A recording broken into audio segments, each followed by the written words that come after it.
Welcome back to the shooting channel and welcome back to this episode. And I've done this is about a Blaser F16 and F3, and I've done a comparison, but somebody asked me the other day online and at the Oxford Gun Company shooting school, would I buy an F3 or an F16, me personally? So I wanted to do a film to see what I would buy. Now there's quite a lot of difference between the F3 and the F16. So I like them both, and I'm going to be honest, if you take the F16 for somebody that has not got a great deal of strength, or a lady or a youngster, I think the F16 is a really good, or maybe an elderly gentleman or something like that. I think the F16 is a really good gun, because I don't know what they do with it, but the balance of these just balances completely different. And I'll tell you how I first worked it out. So I went out shooting with my wife, and I obviously shot an XS Browning, and I took an F16 for her, and she was always shooting Brownings or F3s. But she put this in her hands, and it just seemed to work for her completely better. And there's loads and loads of ladies, not even the Intuition, the ordinary F16, that loves this. And I don't know why, I couldn't tell you why, they just handle a little bit more delicately. Whether it's because of the slightly low profile action, the stock is a little bit thicker there, so if you've got sort of tall cheekbones, if you're a lady like that, it does fit you slightly better, but it's not as heavy as the F3. Now, if it was my opinion, I'd pick an F3 over an F16, because I like the weight of this, and this is why, again, I believe I love the Browning XS, but I think this is just like the Browning XS, and that's why I tend to like this. I did a film saying my two favourite guns was this and the Browning XS. Obviously I know this is a lot more money, this is like double the price of an XS, but I just have to say I like the weight and the handle, the way the F3 handles compared to the F16. A lot of people say, and they moan about the F16, and they say it kicks.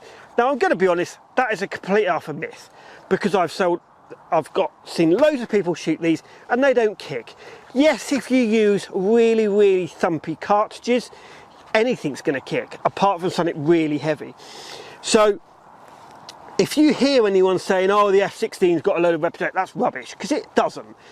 So what I'm going to do is I'm going to shoot a few with both, and then I'm going to talk about the handability. Don't forget, if you are looking to buy an F16 or an F3, find your local shooting school. Don't go to your local gun shop. Find your local shooting school, phone up and book in and go and try. Most of the Blaser shooting schools have got an F16 and an F3 as a demonstrator, and they've got lots of them on stock. And comment below and book in and go and try with a professional instructor. Go and try them both, and then we will see what the differences is. And I can't believe you get two different guns and they feel very differently, but they're both really good, and they both fit in that marketplace really well. And I'm going to be honest, I would say if you want to upgrade to something like an F3 and you don't want something that everyone has got, go for an F3, go for an F16, because the one thing that Blaser do is they don't flood the market with them like certain Italian guns out there, which I'm not going to mention any names. They just flood the whole market. The thing with F16s and F3, the things that Blaser do is they only try and trickle a few of the Blasers out, so the second-hand value actually keeps up really well. So if you are looking for something outside of the Beretta Browning Maruku marketplace, but you're looking for something that the second-hand value stays up, Blasers are really good, something different to go and have a look at. So I'm going to shoot I'm going to shoot 5 pairs with each one. I'm going to start with the F16, and then I'm going to explain how they handle as I do it. pull,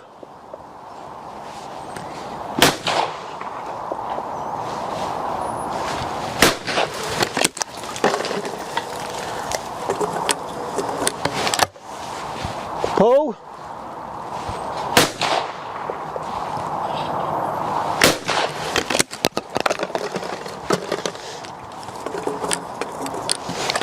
pull,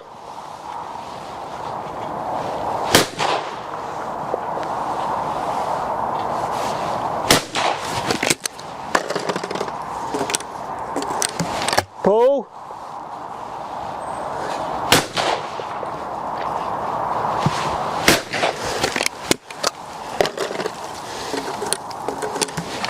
pull,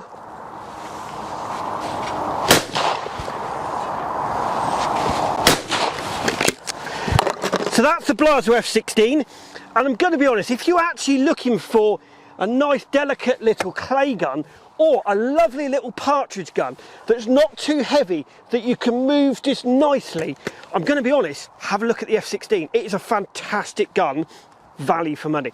They start at about £3,000 and they go up to sort of, they have a £3,000 bracket, they have a £4,000 to £5,000 bracket, then they have a £6,000 to sort of £10,000 bracket, depending on which one you want. You can have plain action or you can have engraved action.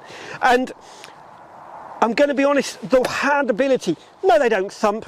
Again, they've got a nice Blaser recoil system in there. You can have adjustable comb or non-adjustable comb. The pistol grip is nice, just fits your hand nicely there. What I think is really nice is the selector, barrel selector, is underneath there. Safety catch, nice low profile action, and then ventilated back ribs, not ventilated barrels. The new Blasers come with this slightly matte black barrels, which I think is actually quite a good addition, and then multi-choke, and again can take still shot. So that's the F16. Now I'm going to shoot 5 pairs with the F3, and then the first thing I'm going to say is this is about £1, £2 heavier than the F16. Pull,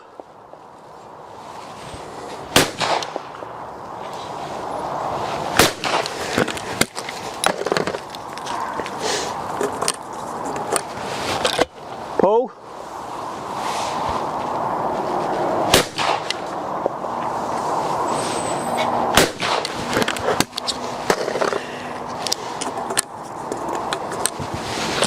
pull,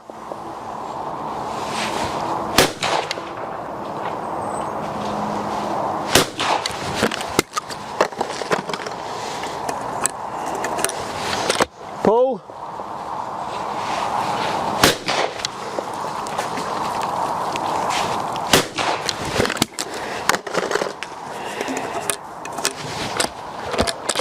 pull,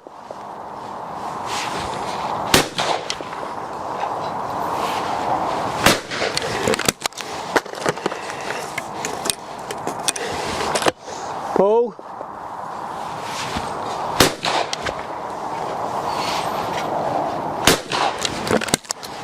and there is 5 or 6 pairs with the F3. The first thing I like about the F3 is it's got a slightly thicker thicker action. The comb is thicker here and taller, and just the general weight of the gun I prefer, because I like heavier guns. The other thing with the F3 is, remember, you can have 24, 410, 28 ball barrels and they all fit on the same action with the F3. This particular one comes with external chokes and internal chokes, and if it was me, again, no recoil whatsoever. If it was me, I'd go for the F3, but again, this is where I say, don't go to your local gun shop, go to your local shooting school and go and try them and ask the experts, and then buy the gun from your shooting school that's got that gun shop with it, and they will help you pick that right gun for you. Again, because of the retail value and the second-hand value compared to some Italian gun manufacturers, I would go for these, because they do hold their money better than the other outside of the major brands. And the weight of that, it balances really well. So this balances right on the hinge pin. The F16 is slightly a barrel heavy, but again, if you feel the weight of them, if you're looking for a nice slightly light gun that's not really heavy to move about, then the F16's your gun. If you're looking for a big clay gun that just, as soon as you put it there, it just breaks that clay or that bird, then the F3's your gun. So my choice, I'd pick an F3 over the F16, but again, it's personal preference, and it's what you feel is right for you and what fits you. So again, to answer your question, would I buy an F16 or an F3? Yes, I like them both. My personal choice is I'd buy an F3. Comment below, what do you think? Are you one of these sort of people that thinks they recoil? Because I tell you what, they don't. And I'm using Fiocchi 28 gram TTs, so a reasonably thumpy shell. Didn't have a problem with them at all. But I'd love to hear your thoughts. Comment below, I'd love to hear your thoughts on what you think of the F3 and the F16. My choice, F3, but again, it could be anything. I hope you've enjoyed this program. Please like us on Facebook, follow us on Instagram. Don't forget, hit that subscribe button. It really helps us to give you content like this. Thank you for watching, and we'll see you on the next one.